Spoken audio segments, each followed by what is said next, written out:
Hey, so there's a lot going on at the moment, news-wise.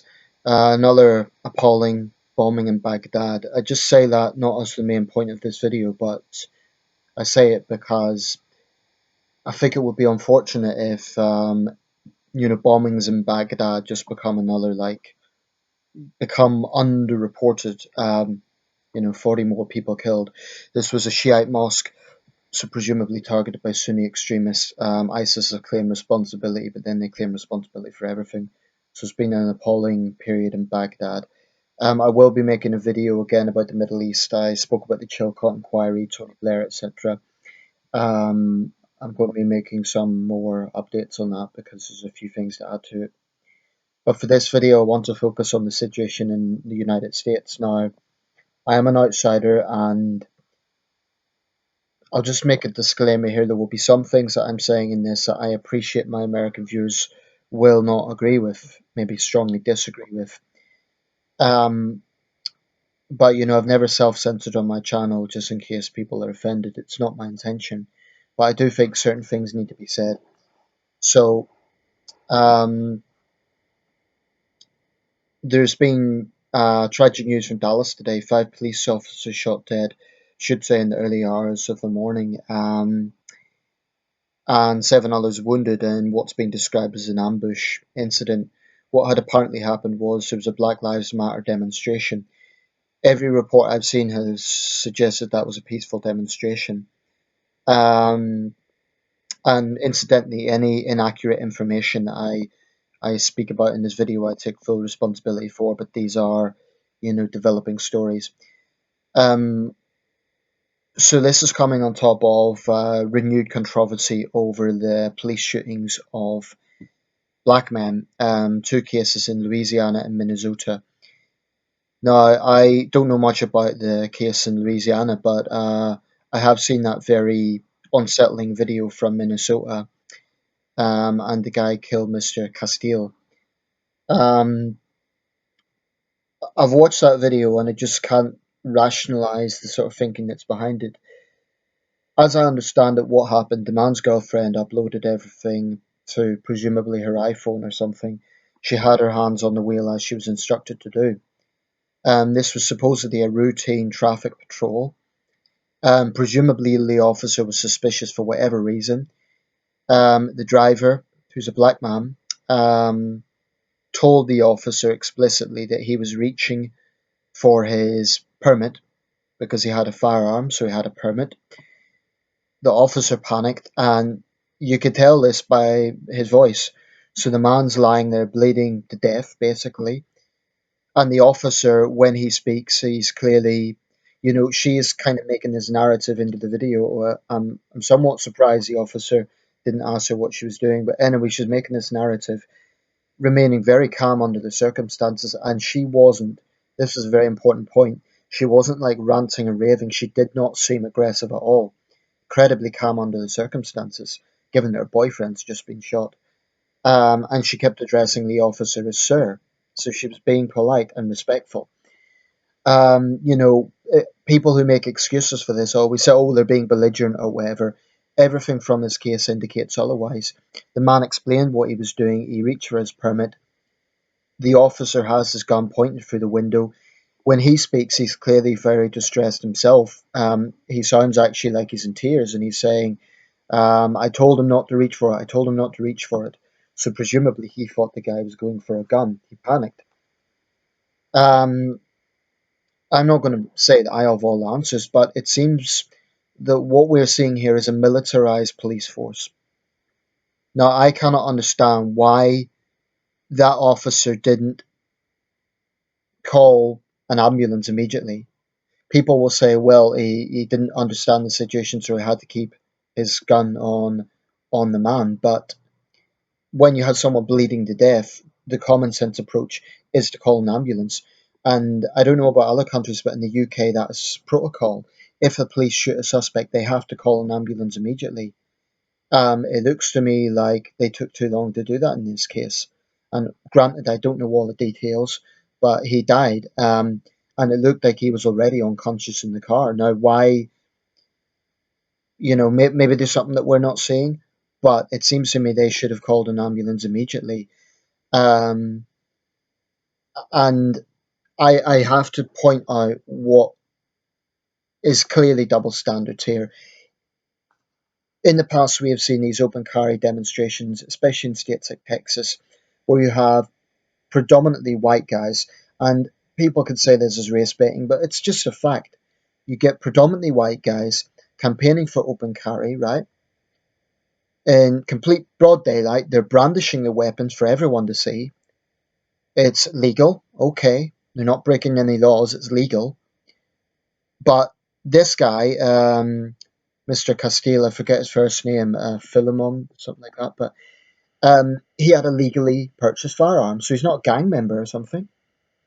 Now, why is it okay for white guys to openly brandish weapons to exercise their Second Amendment rights, but when a black man does it, and I have no doubt the very people making excuses for the officer here will be the very same people that make excuses for the open carry people. There is complete double standards, and I don't think anyone can rationally argue that there isn't. So if you're saying, oh, what about gun rights, and you're really, really vocal about gun rights, here's a question: what about the gun rights of law abiding African Americans who own firearms? Because it seems to be one case for one group of people, another law for another group of people. And I know that there has been race baiting in American media. I know there are some people who do that. But I don't think anyone can rationally deny that there isn't a racial dynamic to what is going on here. Regarding Black Lives Matter, I have said that I don't support them because I believe that some of their tactics have been stupid and counterproductive. Blocking highways, stopping people getting to work is stupid. I maintain that. I think some of the approaches they've used have been stupid. However, I also maintain that the situation is not as innocent, let's say, as really harsh critics of Black Lives Matter are making out to be. The reason this movement started is because of a deep frustration at the perception that there is racial bias among too many police in America. And before anyone says I'm justifying what happened in Dallas, I'm not. I'll come on to that in a minute. But it is irrefutable that there is a disproportionate number of black men killed by the police. Now, I do believe it should be a case by case analysis, and I don't believe that every case is the same. I believe, for example, the Eric Garner case was an abomination. What happened to that man? I believe this is an abomination. What happened to Mr. Castillo? But there's other cases that are not so clear cut, and I believe officers genuinely were in danger. So we do have to look at it in a case by case basis. Nevertheless, you simply don't have a case where white criminals are shot this much. It just doesn't happen. Now, people have pointed out the hypocrisy of Black Lives Matter insofar as they focus on police brutality against black men or the perception of that, but they focus much less on the black on black violence in inner city Chicago. I think that's a fair critique. Um, there's far more black Americans killed by black gangs than there are by white police officers. And that's not to trivialize what is happening, but it is also a fact.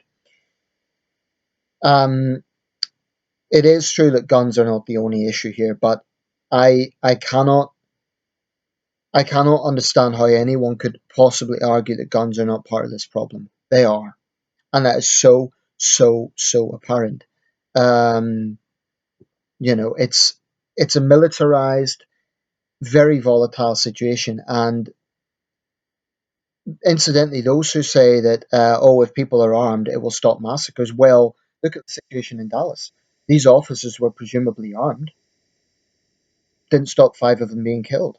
So those who say that, let's say everyone in the Orlando nightclub was armed, it would stop the massacre. I'm sorry, I just don't believe that. It's just nonsensical. Okay, maybe one or two people may be able to kind of garner the situation and take out the shooter, but not before there's already bloodshed. The idea that if every American is armed, there'd be no gun violence in America is absurd. It is just absurd. Um, I mean, I am aware I'm an outsider. If I'm on the ground, if I'm in the States, would I have a different perception? Possibly, possibly. But I do think there's a major problem here with this is a vicious cycle.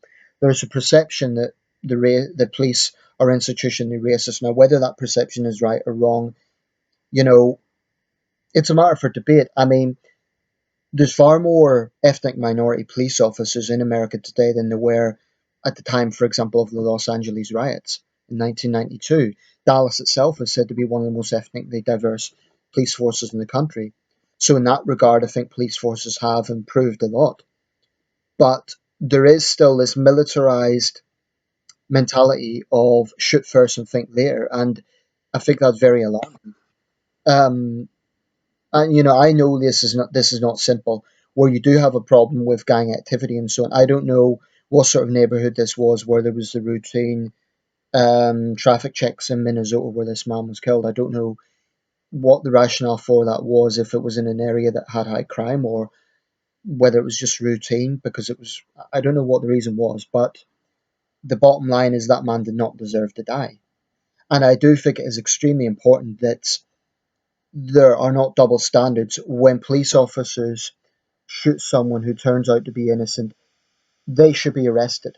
Okay, they shouldn't be put on desk duty. They should be arrested. So there will be people saying what's happened in Dallas has kind of come around.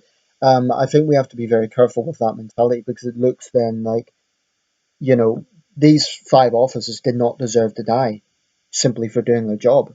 And let's not forget there are five families now missing a father or a brother or a husband, and no one can rationally justify what happened. This was cold blooded murder of men who were simply doing their job. So, you can't sort of say, oh, well, because of what happened in Minnesota or Louisiana, that justifies what happened in Texas. The truth is, when any innocent life is killed, is taken, it's wrong. Full stop. So there is this political debate over the hashtag all Black Lives Matter versus All Lives Matter. I think people need to understand where Black Lives Matter came from. Look, I've been critical of that movement, and I remain critical of some of the ways they've gone about it. But I cannot honestly, as a white guy, and especially not as an outsider, say to African Americans, you've no right to be concerned and angry about what is going on. When black men like Eric Garner, Mr. Castile, are killed in those sort of circumstances, then you can't blame black people for being angry. You really can't. And that's not to say that black on black crime should be ignored either. That is also a very serious problem. And you very often innocent people get killed in the crossfire. So their lives should matter just as much. So if the hashtag Black Lives Matter means all black people, that should include victims of black violence as well. But there is simply not the same level of white people killed by police in these sort of circumstances. There just isn't. And there are double standards when it comes to gun ownership. I mean, if the gun lobby is really about the right to bear arms, why are they not vocally standing up and saying this is police brutality? This was a gun owner. Forget the colour of his skin for a second. This was a gun owner killed by the police. Now, let's say that it had been an open carry activist in Texas who was killed by the police. Would the gun lobby be quiet? Hell no. Hell no. So there's absolute double standards going on here, and I don't think anyone could rationally say that there isn't. There is. The fact of the matter is, this man clearly said that he was reaching for his permit. Now, if the officer was nervous, it's still not an excuse to kill a man point blank. If the officer was nervous, he should have, he could have said something like, hold open your jacket or whatever. There would have been ways to diffuse that without killing the man. And they have a very difficult job. I'm not minimizing that. The police have a very, very difficult job. But I am convinced that when you have this militarized situation, when you have police officers acting like soldiers in a war zone, it's inevitable that people are going to die. No one, and by the way, those who want to say, oh, well, this guy acted in a certain way, this victim blaming has to end as well. If the logic is that you support gun rights, okay, well then extend that to this innocent victim police of a police shooting. And I extend the same message to those who want to say, oh well, five officers deserve to die. That's appalling. These five men did not deserve to die because of something that happened in another state. Um, no police officer deserves to die. If this cycle of madness is to stop anytime soon, there needs to be collective responsibility from all sides involved. And I'm going to round this up here. Look, I know some people won't agree with the things I'm saying. I'm just speaking candidly and honestly because I can't help but feel quite strongly about this. I just think that there are things going on that just don't need to be happening. Um, and You know, by the way, just a disclaimer, I don't want to get into a back and forth debate on the comment section. I'll leave the comment section open, so feel free to, share your opinion.